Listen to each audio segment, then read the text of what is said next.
friends, my name is Jake. Welcome to Canadian Cutting Edge, and we've got a box today. I haven't got a box from White Mountain Knives in a long time. And that's because, when I want to get folding knives, I have the guys at White Mountain Knives ship them to Nebraska, and then they get sent up to me. But we've got fixed blades in here today, and as you can see, the package did not get inspected by CBSA. There's none of their tape on there. We're going to open it up, and I'm going to show you what we found. I'm going to use this to do the unboxing. I'll be reviewing this very soon. This is the Tucson TS277. $59.99 at White Mountain Knives. Of course, everything at White Mountain Knives and at White Mountain Auto Knives, for those of you who like automatics, you can get 10% off with coupon code CCE. So let's get this package open.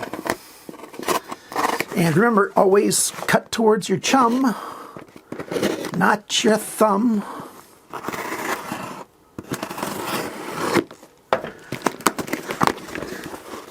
And yes, like I said, it's some fixed blades. I've got this guy, a Morakniv. This is the Companion Spark. So we're going to take a look at that. And we've got something from Artisan Cutlery. And we've got something from Civivi. And a pocket clip. That's also Artisan Cutlery. Let's begin with the pocket clip. There's some pocket clips, two different sizes that Artisan Cutlery has that you can upgrade. Yeah, put those screws down here. There we go. To a nice titanium clip. And yeah, these are quite nice.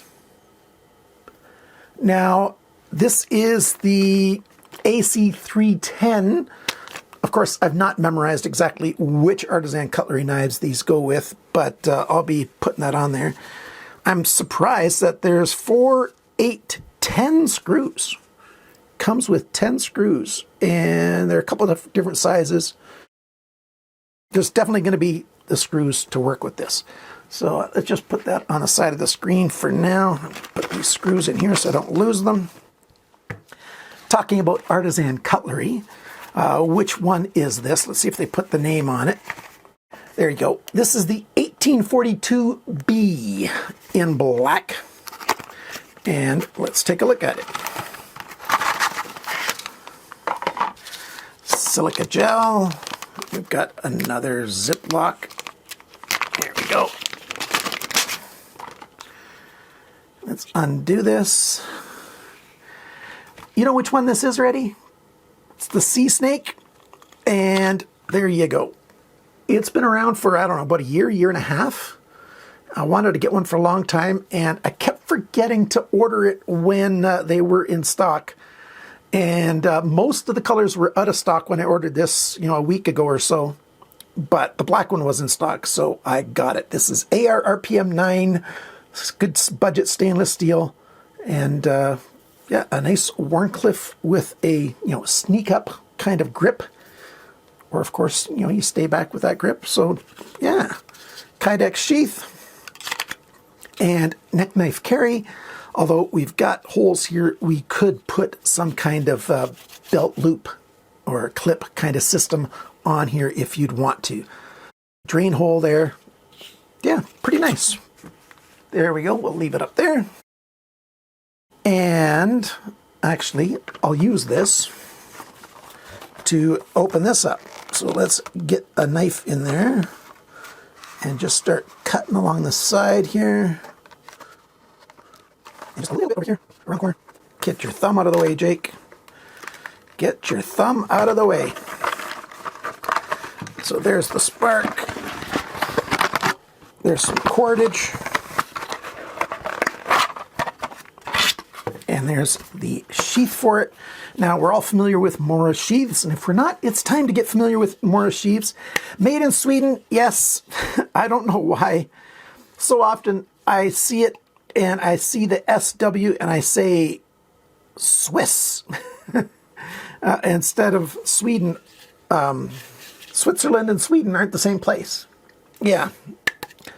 So Sweden is where this is made. Now, these are kind of cool. You got a ferrocerium rod, and it kind of locks into the handle, which is kind of interesting.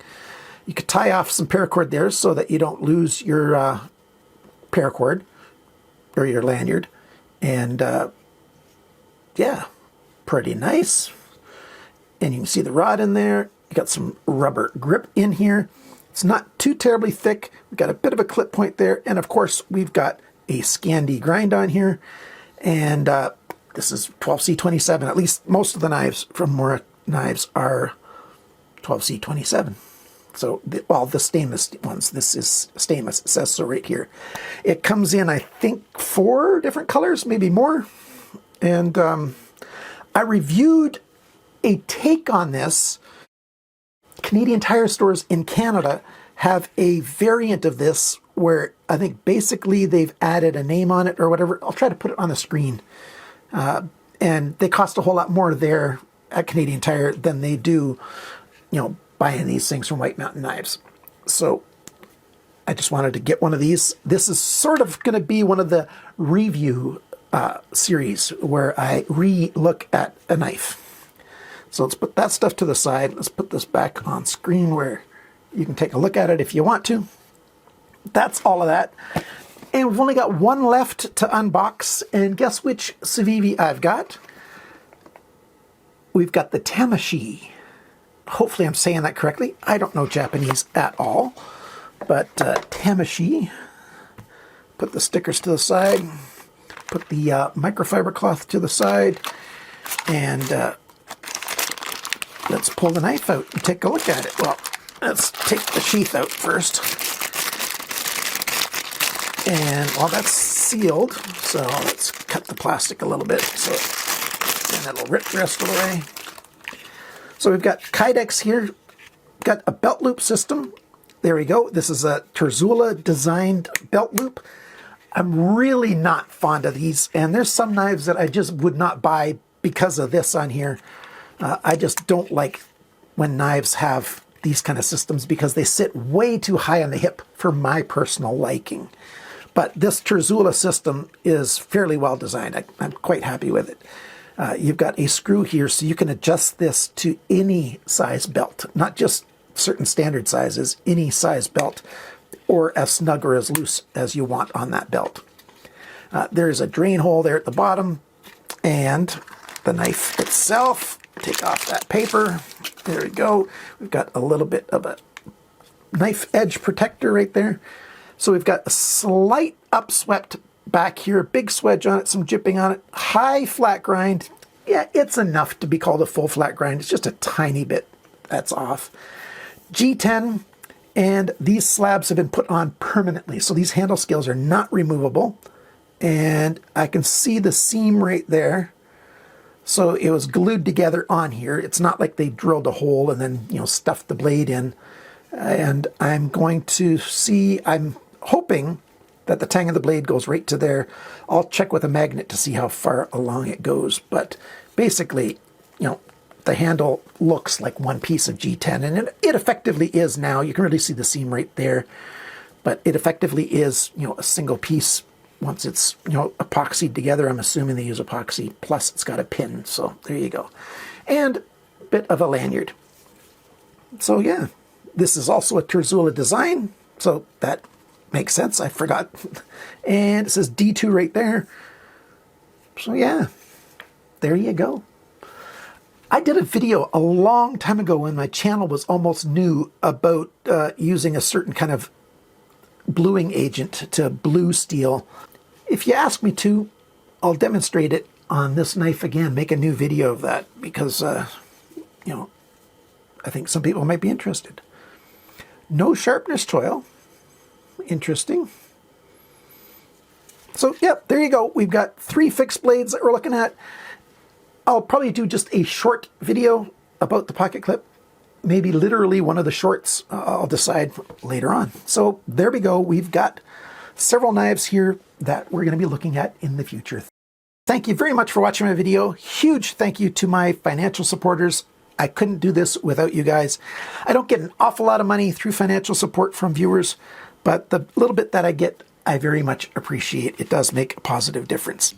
And remember, friends, always cut towards your chum, not your thumb.